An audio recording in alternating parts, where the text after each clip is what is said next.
Well, good morning, everyone, and welcome. Welcome home. Welcome to Unity of Springfield. Good to have everybody here this morning. It's good to see some familiar faces back and some new faces here today. It's just good to have everybody here, and welcome to everybody who is joining us online. And in particular, I did want to share with you, for those of you who may not know, that Al Marish fell and he broke his hip last week, so he had surgery, but I believe that he's watching online, so we just want to do a shout out to Al, and we know that you're going to be healing exponentially. Yay. Okay, so I'm going to ask that if you do have a phone, that you either silence it or turn it off. These beautiful flowers that we have up here today, it's nice to have our flowers back. They were shared by Jim Matthews in memory of Mark Lawson's birthday and in gratitude for his friendship with Shug and Kenneth Reitmeyer. So we are going to start with a statement of faith. So if you'd like to join me together.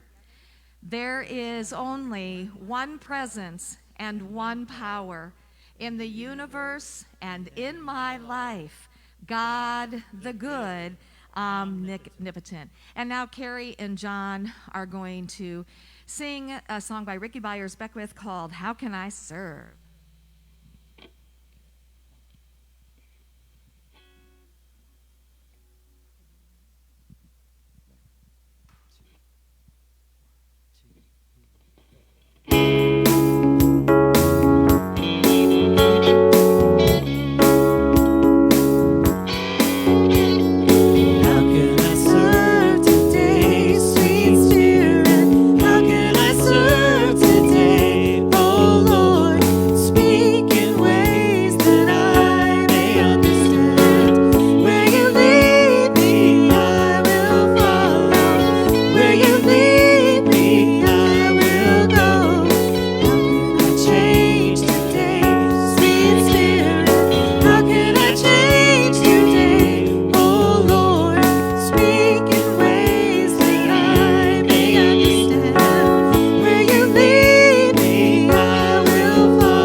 Thank you. So now we're going to join together in our mission statement. Together, our mission is to encourage and inspire spiritual and personal growth by empowering each other to be authentically all that we came here to be. And now we're going to do our daily word for today's talk. And so let's share in our affirmation together. I show my gratitude for the people in my life. Everyone wants to feel appreciated. We want to know our efforts have been worthwhile, our talents are important, and our views and opinions are valuable. Have I told the people in my life lately that I appreciate them? Have I thanked them for their love and support, their faith and understanding, their time and effort? I show my appreciation today by sending the people I care about an encouraging card or email, treating them to a special lunch or a bouquet of flowers, or doing an errand that helps ease the stress in their lives. I make it known that I truly appreciate them. With gratitude of every gesture, I too am blessed. Every act of appreciation opens me to greater abundance, love, peace, and joy. And our scripture for today is Ephesians 1:16. Let's join together in saying it. I do not cease to give thanks for you as I remember you in my prayers. And let's share one more time in our affirmation together. I show gratitude for the people in my life. How many of us here this morning have people in our lives who have blessed us? Everybody's hand, absolutely. So it's a wonderful thing that we show gratitude for that. So now as we enter into our time of prayer and then into meditation, if you have someone that you would like to put on our prayer list, you can call the church at 417-887-2214. You can email the church at ccunity@sbcglobal.net, and you can go to our website. This morning, prayer has been requested for RK, John, his children and grandchildren, Kat, Alice and John, Peggy, Wayne, Kim and family, Pearl, Sandy, Al, and Baylor. So I'm going to invite you to join me in a moment of prayer as we gently close our eyes and take in a nice deep breath, exhaling and just becoming centered in the presence of God in us, through us, and as us. The knowledge of the presence of God calms and soothes our very being and allows us to feel safe and secure. I invite you to breathe deeply again, and in that release, we forgive all that we believe have wronged us, including ourselves, and release all unease of fear for the present and the future. We dedicate this prayer to the equality, the acceptance, the respect of all peoples on this earth. We give thanks in advance as we visualize, literally visualize the healing of the planet. We give thanks in advance as we visualize the healing of our country. We give thanks in advance for the healing of bodies, minds, and relationships for all. We give thanks that all share in the abundance available to all of us. We enfold and infuse those around us and send the vibration of love throughout the universe. We choose to be generous, to be kind, to be understanding, to be open to all, especially those whose beliefs may be different from ours. We are infinitely grateful for all of our blessings, and we accept and rejoice in the blessings of the future. Life is good, God is good, and so it is, and so it shall be. Amen and amen. And I'm going to invite you to stay in this prayerful space as we move into our time of meditation.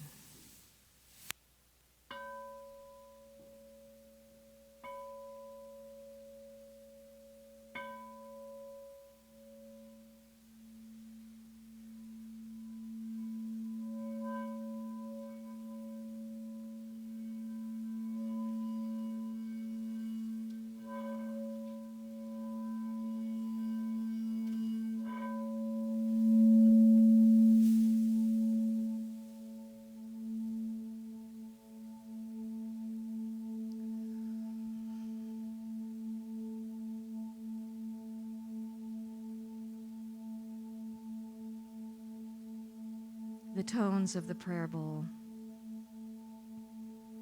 are that reminder for us to turn within, to release activities for later today, and to allow ourselves to become fully present in this now moment, acknowledging that we live and move and have our being in this that we call God. That the very presence, the life, the power, the love that is God resides right here within our very being. And we recognize what a sacred journey this is that we take into that inner sanctum, that sanctuary of our heart.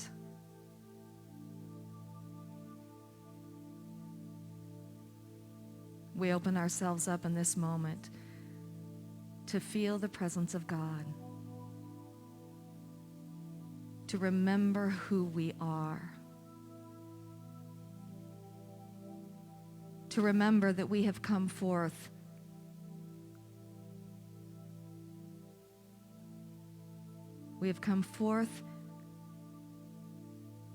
from the infinite divine mind, and that we are imbued with all that this divine intelligence is.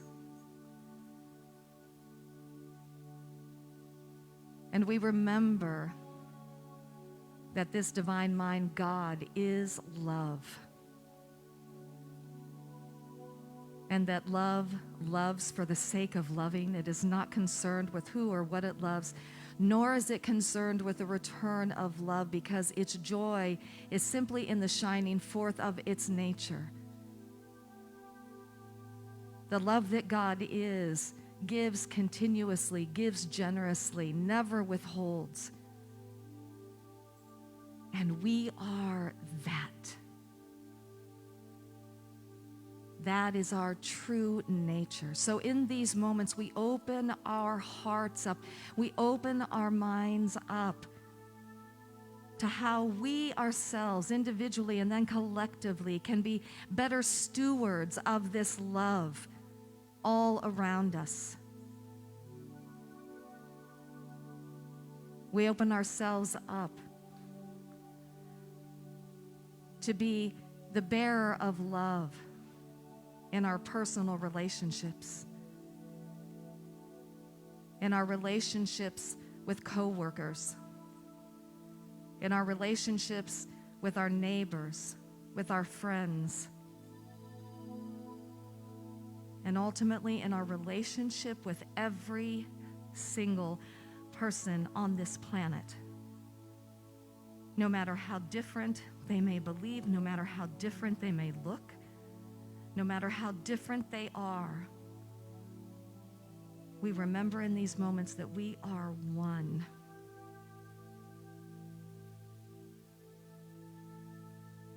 That faith, hope, and love abide, but the greatest of these is love. So as we move into a short time of silence this morning, I invite you just to allow that love to be magnified within your heart, to emanate out from you into this building, to emanate out from this building into our community, to emanate out from this community into our country, and then ultimately into our world.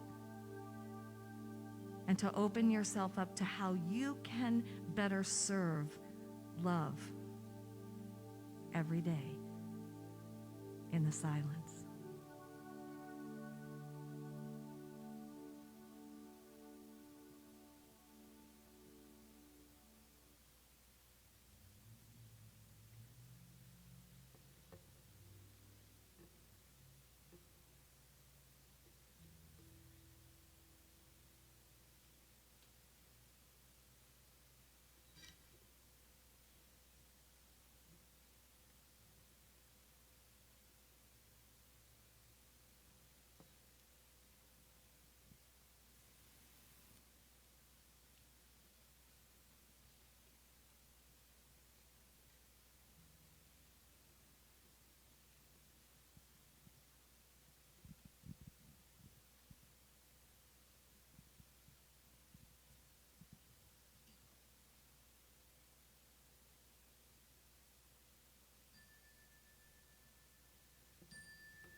Everything is sacred.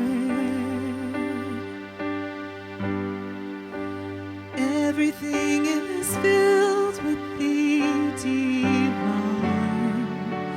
Everything is alive with spirit, with spirit.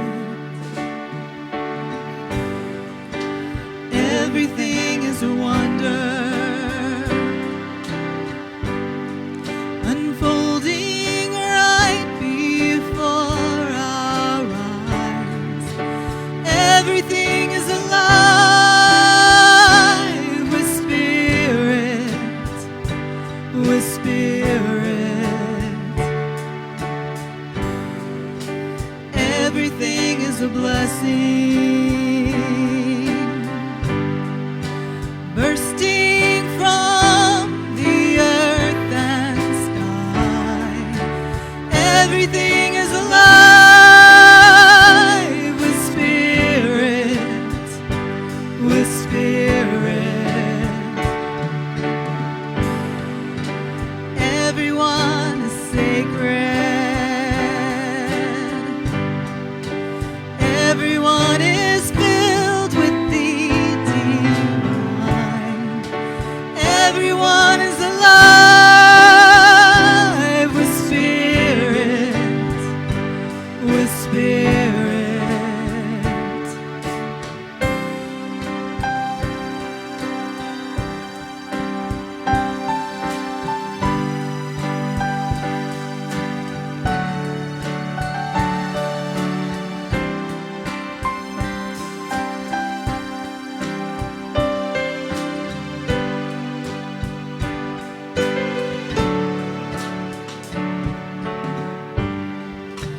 Everything is sacred.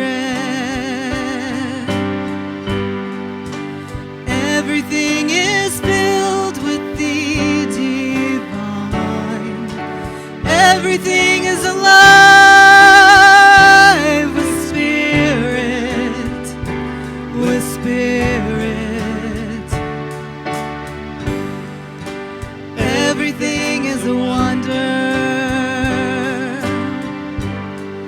unfolding right before our eyes. Everything is alive with spirit, with spirit. Everything is a blessing,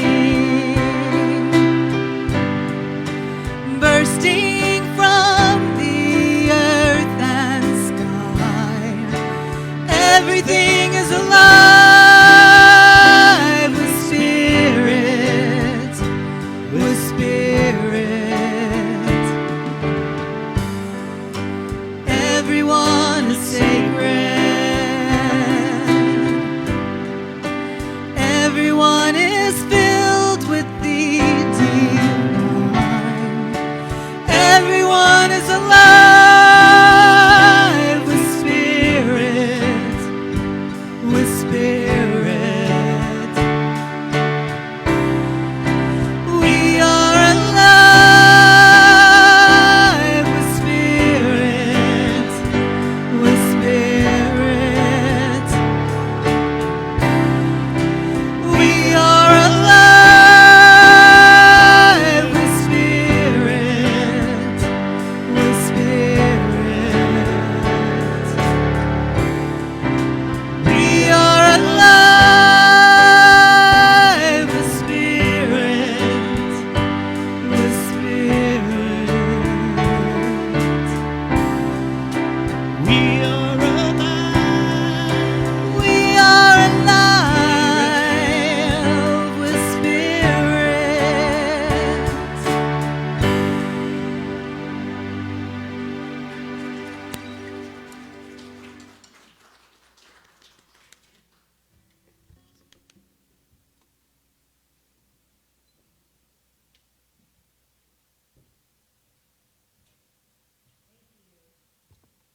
Thank you, Carrie. It's good to have you back up here singing, and thank you to John and Richard and Blaine always. Thank you guys so much.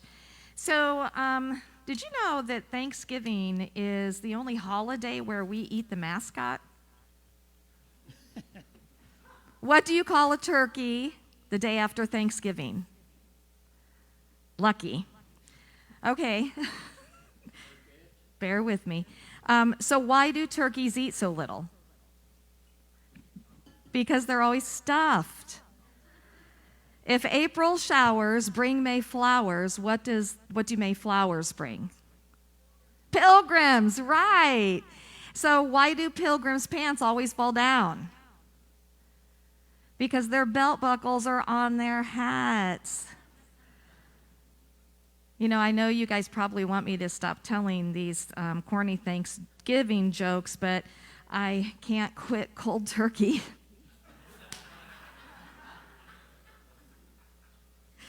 All right, so last week we talked about Thanksgiving through the power of appreciation, recognizing that appreciation is an incredible spiritual tool that we can use that expands and uplifts and increases everything that we praise. So we talked about when we praise our bodies, that the cells of our bodies literally react to that praise. That when we praise our partners or our children, we praise our coworkers or our neighbors, that everybody responds to praise. We talked about praising ourselves. And the thing about praising ourselves is when we praise ourselves, we find what we appreciate about ourselves. Then we open ourselves up to recognizing our innate value, our innate worth, our talents, and our gifts. And, you know, really last week was just trying to really reach into that place where we recognize that appreciation is a powerful tool that we can be using on a regular basis to really make our lives better. And last week, your homework, if you decided to do it, was to come up with 5 things that you appreciate about yourself and 3 things that you were just grateful for that day for the entire week. I'm not going to ask who did that homework, but I will tell you that I got feedback from one of the our congregants the other day, and she shared that when she started doing the 5 things that she appreciated about herself, that it was kind of hard because she wasn't used to doing that. But that after a few days, it became easier. And that's why that practice is so important for us because, you know, even like with the song, with our daily word, it's recognizing that we are valuable, that we are worthy, that we are good, that, and our tendency is to think the opposite about ourselves, isn't it? We're pretty good at beating ourselves up. And yet when you really stop and think about that, you know, we have come forth from the one presence and one power. We are that Godness expressing, I'm not all that God is, but all that I am is God. How important is it then for us to praise that? So recognizing that, that this is a powerful tool. Now, as we know, and that gratitude is much more than just a tool in our spiritual toolbox because gratitude and appreciation can become a way of life for us. And here's what I'm going to tell you. I know, it's not that I just believe, but I know that when we stay in that state of gratitude, that we literally can't help but move out of the consciousness of not enough. Not enough time, not enough energy, not enough money, not enough whatever. Because by spiritual principle, when we stay in that state of awareness for what we are grateful for and that we are grateful for what it is that we desire, it literally works to create the conditions for the expression of more of what we're grateful for and of bringing about our desire. So, an example. How many of us have felt like we just don't have enough time or we just don't have enough energy to get everything that needs to be done by us? Anybody ever experienced that? So here's the thing is that we can use this power of gratitude, recognizing and remembering, and this is the thing we have to remember, that we are co-creating our experience. There is something that we can't really put into words, but we know that there's something that is working for us and working with us. So in those times, when I remember to stop and do this, I will say something like, thank you. I am so grateful that all that needs to be done by me today is done with grace and ease, and I have plenty of time to do all that needs to be done by me, and it feels so good. So just coming up with an affirmation like this and saying this affirmation a few times until I can start to feel that I'm letting go of the idea that it's going to be a stressful day, I'm not going to get everything done, and I'm not going to have energy at the end of it. Because here's the thing about it. We set the intention for our own time experience. In gratitude, again, believing that there is something favorable working on our behalf. And as co-creators, we literally affect that time-space continuum in our own life.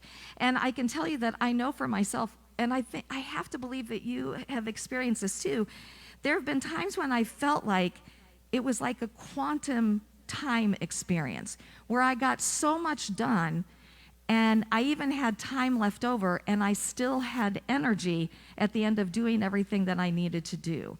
It really is, I think Joel Osteen is the one who talks about like a supernatural thing. It feels like a supernatural thing to us. But the reality is that we're simply working with principle in that. You know, we're claiming it for ourselves, we're letting go of the need for things to be totally stressful, and we're opening ourselves up to something different in that. We are literally creating the cause for the effect of us having more of whatever, time, energy, whatever. And all I can tell you is it works. I can't explain it, but I can't even begin to tell you how many times I've just been in awe and gone, I need to remember to do this more often. Are we pretty good at forgetting to use our spiritual tools? You know, we're so good at our human experience. We jump right into our day and we allow ourselves to just go into the stress of the day without that. And I, talk all the time about having a spiritual practice and having a spiritual practice, something in the morning. It can be 5 minutes. It can be 2 minutes. It can be 20 minutes, whatever you want it to be. But to really remember that you're not doing this alone, and to set your intention for your day, because it makes all the difference in the world. For me, I don't think that we own our abilities enough. I don't think we own our spiritual power enough to co-create our experience. And yet, as I've talked about the last few weeks, we are literally, by our observation of anything, we are literally changing it. We talked about the particles. The particles are the foundational energy of the whole universe. By our observation and our focus on them, we are literally changing the very fundamental building blocks. And we're thereby, again, creating the conditions. I want to say something here. When I was going through licensed Unity teacher training, I had a teacher named Thomas Shepard. Amazing teacher. Tom Shepard has written numerous Unity books. I encourage you to read any of his books. He's a theologian, along with being a metaphysician. And so, man, you bring those two together, and it's just amazing to read what he has to share. But I remember one time in class, we were talking about the idea of whatever you believe will come about. And so he was asking us, what are our thoughts about that? And I was pretty new, kind of new. I'm not new into Unity, but into these, getting into the deeper teachings. And I said, I believe that's 100%. Whatever it is that you focus on, that's what will come about. And I was surprised because he was more of the mind that there's more factors involved in that. And with time, I have come to understand that. That what we have to recognize is we are powerful co-creators in our experience. And it is so important how we're living. It's so important what it is that we're expressing, what we're focused on, where our faith is pointed. But it doesn't always mean that exactly what we want in the form that we think that we want it is what is going to come about. The beautiful thing about this, my friends, is that there's this greater aspect of this divine intelligence that works things out in ways that we would have never imagined that it would work things out. And I know that I've been very grateful that many of the things that I thought that I wanted did not come about in the way that I thought I wanted it, because it's always been better than I could have initially imagined it. So again, in just owning and utilizing these principles, I think that's like my main message is I just don't want us to walk out of here or to stop listening to this message online and then go right back to our regular way of being. That these principles are powerful and that we can affect incredible change in our personal life experience, which leads to affecting incredible change in the world around us. So the idea behind this is that it becomes thanks living, that we're living in that space of gratitude on a much more regular basis than we have been in the past. That it's not just about the Thanksgiving holiday, that we recognize this is something that is going to have a huge impact on my life and the world by doing this every day. So another aspect that I feel passionate about and I don't focus on today is because the talk title is Thanksgiving Living. So I want to talk about the giving part of Thanksgiving. How many of us feel abundantly blessed and feel like our cup overflows? I think probably the majority of us feel that way. How many of us have ever lived a different experience of that? I know that I did. I lived that experience of not enough for a lot of years of my life, where I didn't know how we were going to pay our rent. You know, I didn't have grocery money. How am I possibly going to buy Christmas gifts for my kids? I've been there, and I'm going to tell you, and a lot of us already know, that's a very stressful place to live, and worry is the order of the day. Now, what I will say is that I absolutely attribute unity principles, working at them slow but steady, to finally moving out of that consciousness and having a very different experience. But it took a while, and it took persistence in working these principles. But I want to go back to that is not such a good feeling place.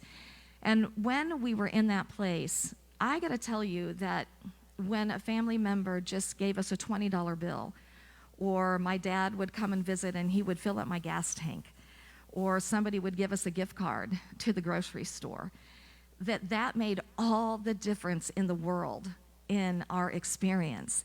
The gratitude that I felt was overwhelming, because that $20 was a huge thing, and $20 is a huge thing when you really don't know, where your money is going to come from to pay something else.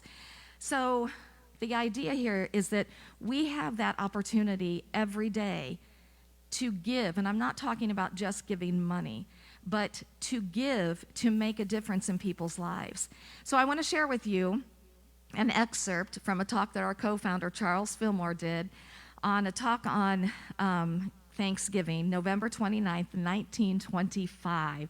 So bear in mind that this is 1925. And he said in the Times magazine, on Thanksgiving Day, there was a story of a farmer named Shaver who has spent in the last 9 years, bear in mind this is 1925, $35,000 in buying toys and gifts for the school children of Clinton, Missouri. It seems that every Christmas he gets a truck and loads it with presents and goes to all the schools in the county, leaving presents for each child, and a good present too. He finds out what a child likes, and then he buys whatever it is that the child wants, and he knows that the child is going to get the most pleasure out of it. He finds his greatest pleasure in life is in giving to these children. So how did that come into being? He said, well, the Lord in some way provides him with money. When he was a young man, between the ages of 18 and 26, he was an invalid, and one Christmas he was carried on a stretcher to a Christmas tree.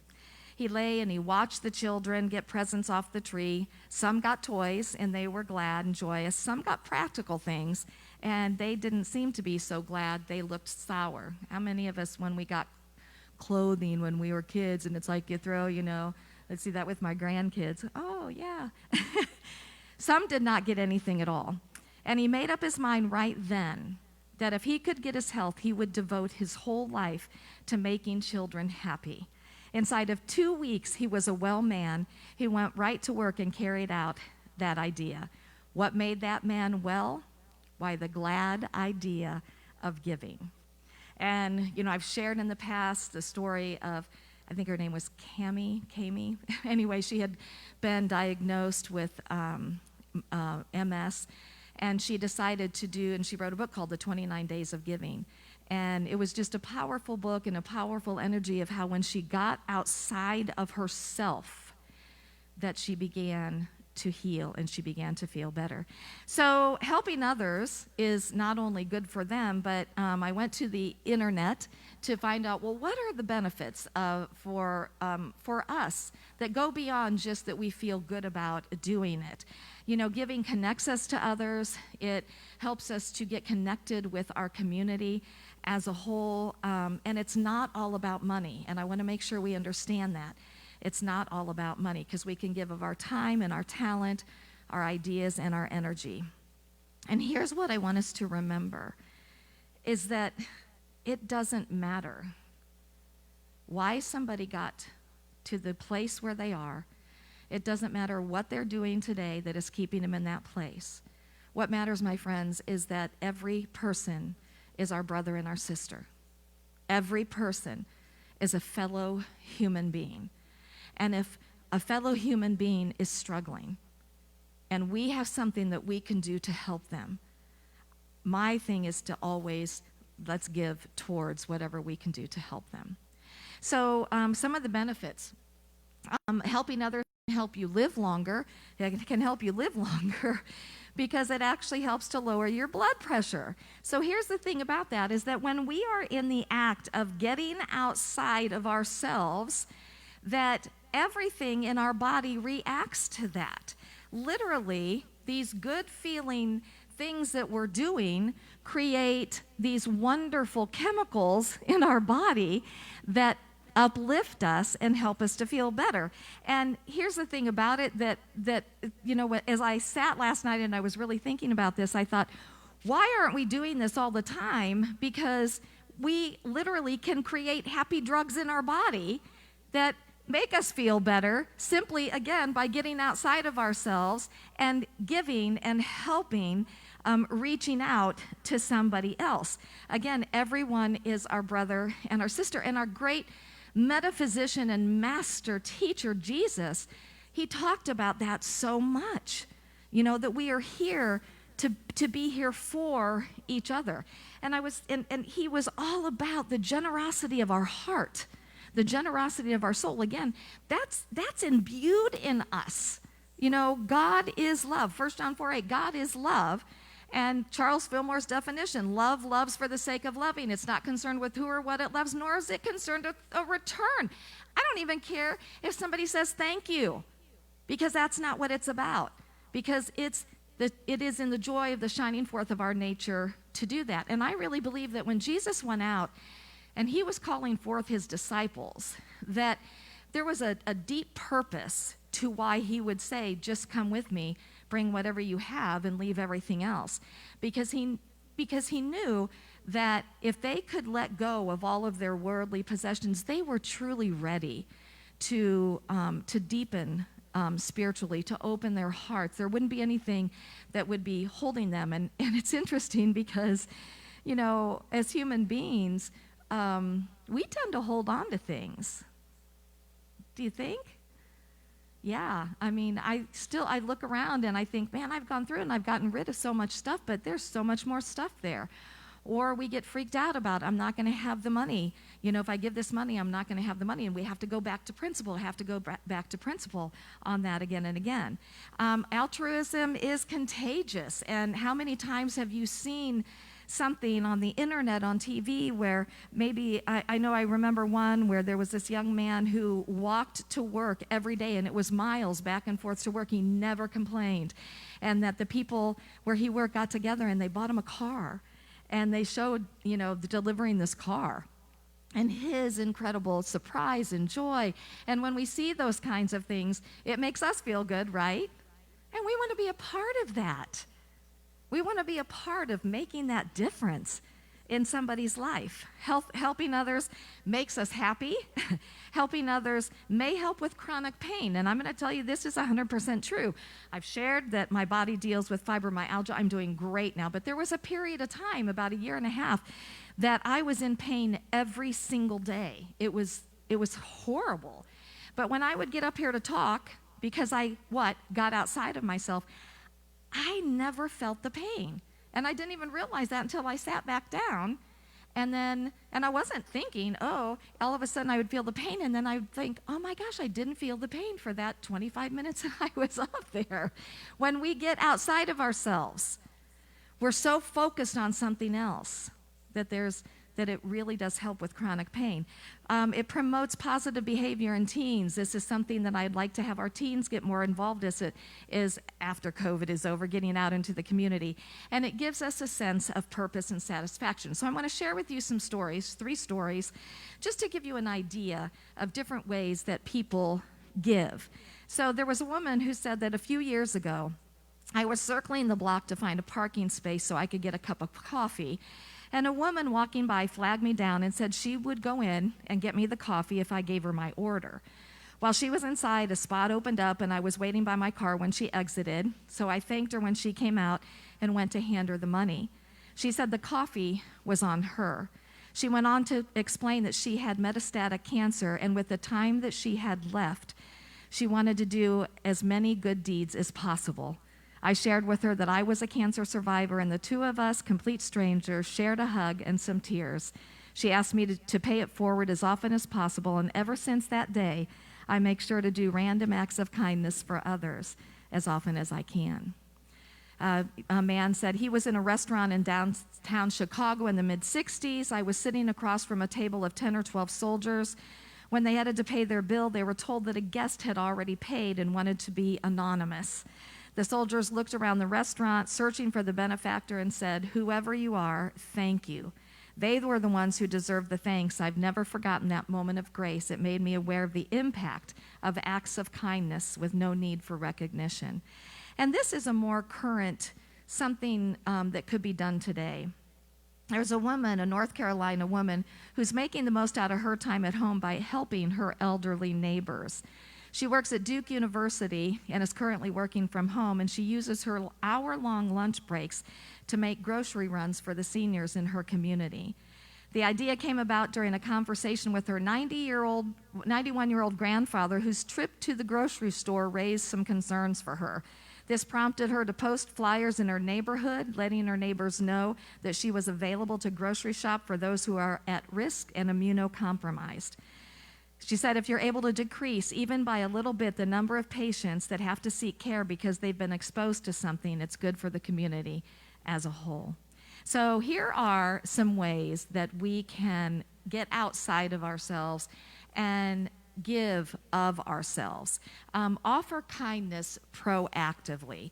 And, this is pay attention to the people around you. Be aware of what is going on around you. Do what you can to make their lives a little better. Any act of kindness, any simple gesture can really make a difference in a person's life. Let the car in front of you, please.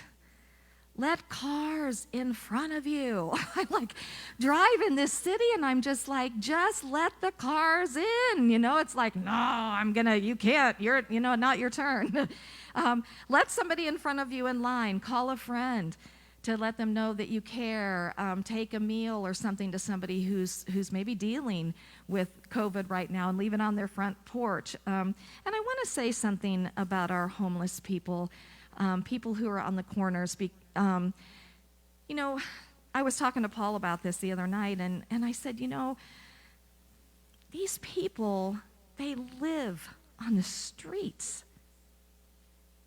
Many of them have to go and find a place to sleep under a bridge, and all they have is what's on their back. For others who are maybe the luckier ones, they live in a community, in a tent. And then on cold nights, there are places that open up for them to come and sleep, but during the day, they have to be out there. And I'm like, these are people. These are human beings, my friend. And we have no right to judge them. Because what we see in front of us is that they are struggling.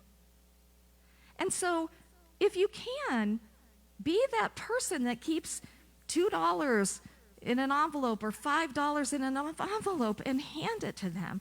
And if that's not something that you want to do, at the very least, make eye contact with them. Let them know that they matter, and send them a blessing. But please don't ignore and act like they don't matter, because they are our brothers and our sisters. And we can be doing so much more as individuals and as a community to help with that. Volunteer your time. You know, community service is one of the best ways to improve the lives of others. The nice thing about volunteering is that volunteer hours are flexible. You can choose your interest. You can choose what you want. For many of us right now, we're not going to go out to volunteer, but for many of us, we will. So, you know, there's a lot of organizations. You know, you can volunteer, at a local school. You can help at a food bank. I know Ozark's Food Harvest right now is really needing people, because there are so many people right now who've lost their jobs that we were watching the news the other night, and the line of cars from I think it was the Community Partnership of the Ozarks that was handing out food for Thanksgiving was just unbelievable. There is such a need in our community. You can clean up at a local park or a beach. You can teach someone a skill. You can offer assistance to an animal shelter or a retirement home. But there's a lot of ways that we can be proactive, even by not getting into crowds, to make a difference. Donate to a cause. You know, again, because there's so many people who have lost their jobs during this time, there's a lot of people who are in need. So find those charitable organizations that you know the majority of the money goes to the cause that you care about, and give to that, on a regular basis.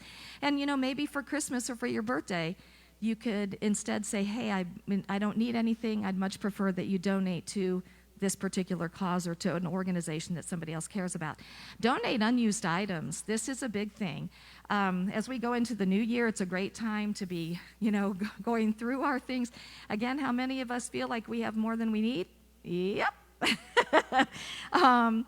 So rather than tossing it out, again, give to somewhere that can use it. I know the Connecting Grounds, which is a church here in Springfield that help the homeless people, they take donations and of furniture, of all kinds of things. But here's what I want to say. Please don't give your junk. The last thing that we want to do is make people feel worse. We want to make them feel better about themselves. So give things that are in good shape, good condition, clothing, furniture, things like that. Habitat for Humanity. There's an organization called Safe to Sleep.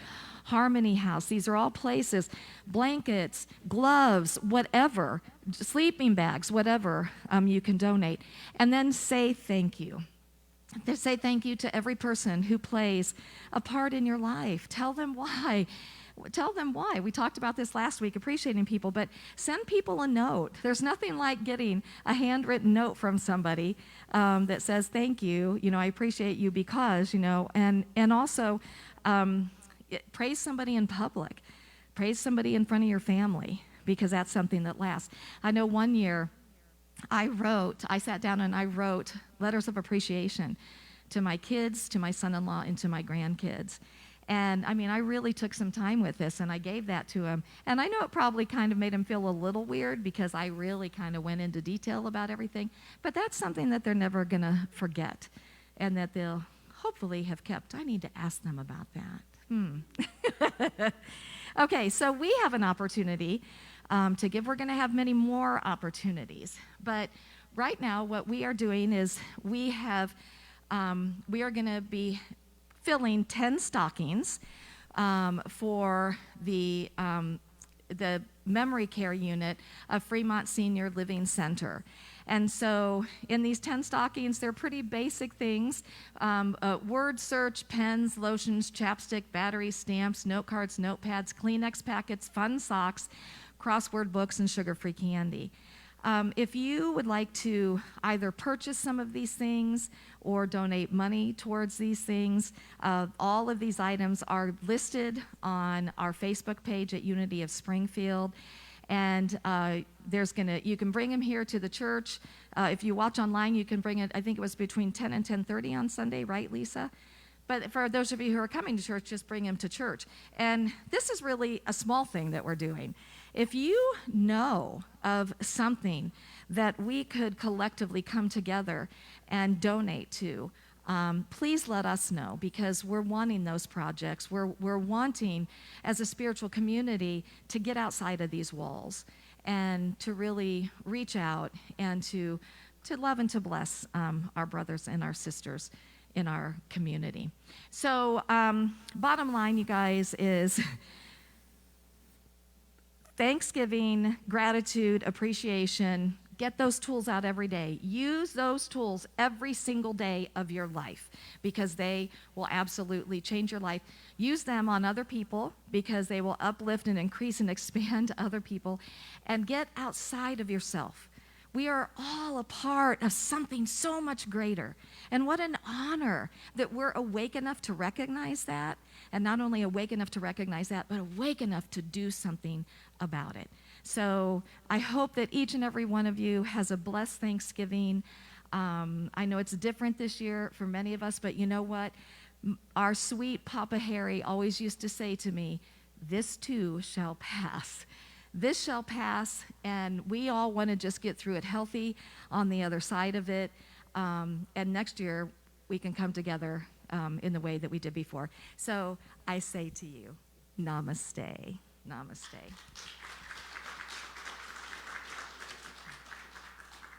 All right, so for our time of giving in the service, there's a basket in the back if you'd like to donate. And of course, we have all of our ways that you can give through the Tithely app. You can send a check. You can get online and give online. So thank you for your continued support. We are so incredibly blessed. So let's share in our offertory blessing together. Divine love through me blesses and multiplies all that I have, all that I give, and all that I receive. And thank you, God. And now Carrie's going to sing Grateful by Karen Drucker.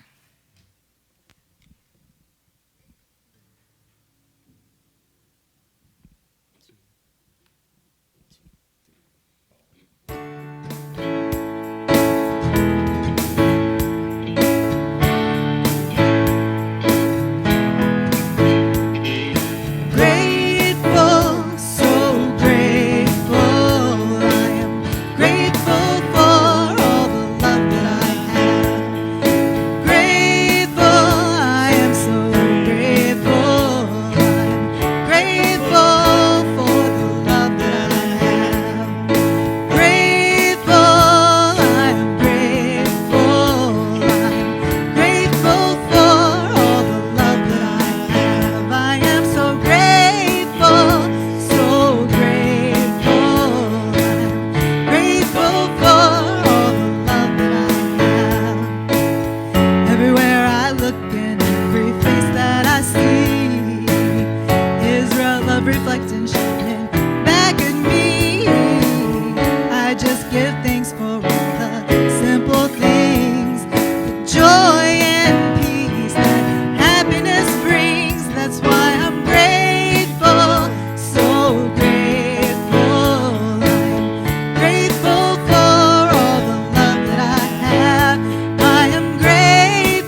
That was awesome. Thank you so much.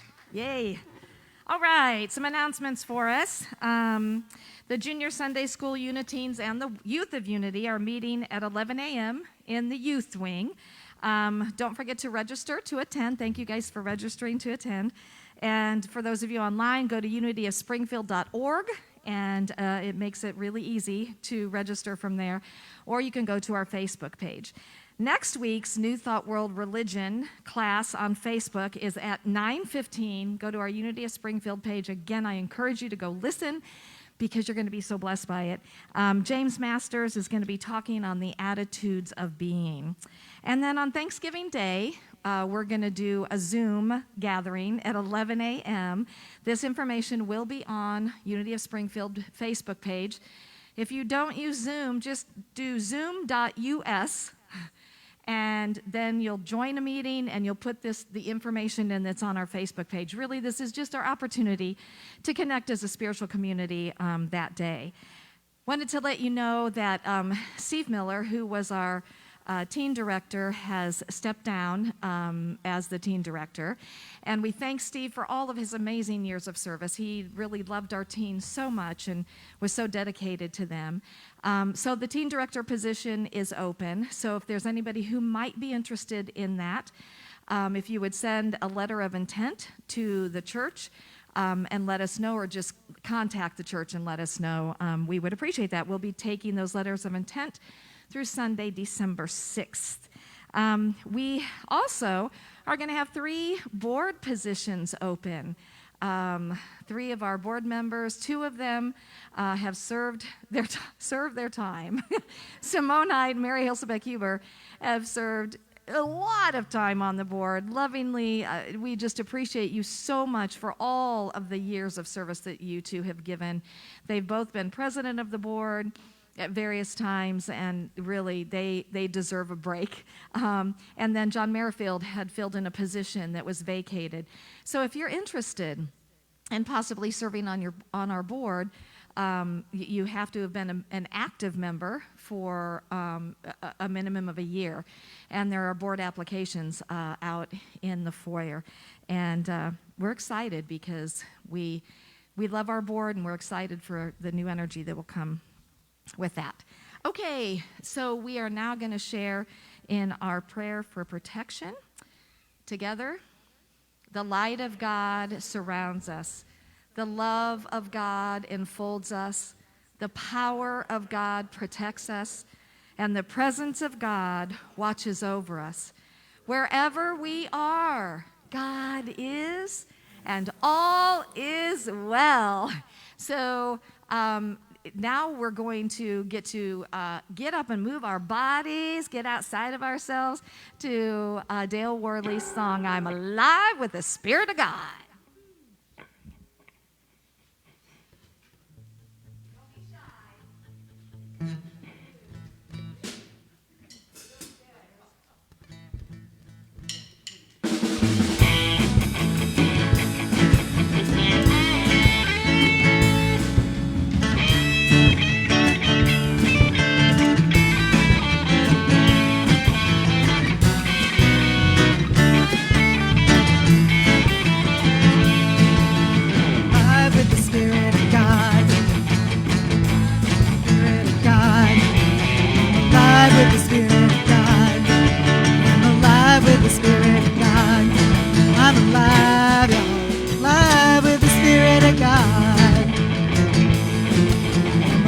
With the Spirit of God, I'm alive with the Spirit of God. I'm alive with the Spirit of God.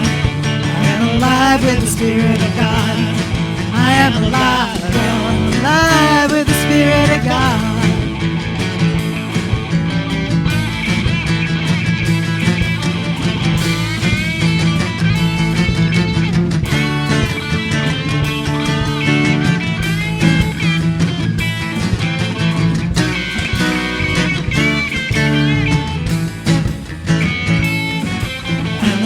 With the Spirit of God, I am alive with the Spirit of God.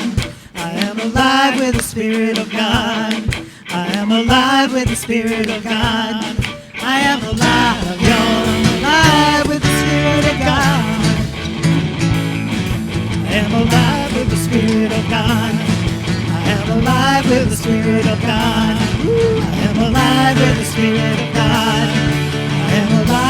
Spirit of God. I am alive, y'all. I'm alive with the Spirit of God.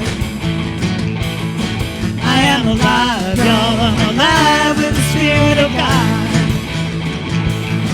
I am alive, y'all. I'm alive with the Spirit of God.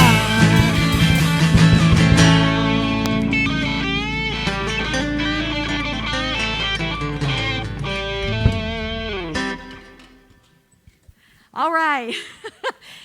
Always a winded after that. Just a reminder that our exit is through this door. You guys, thank you so much for being here today. It was just wonderful to be gathering back together again. Have a beautiful and blessed Thanksgiving week.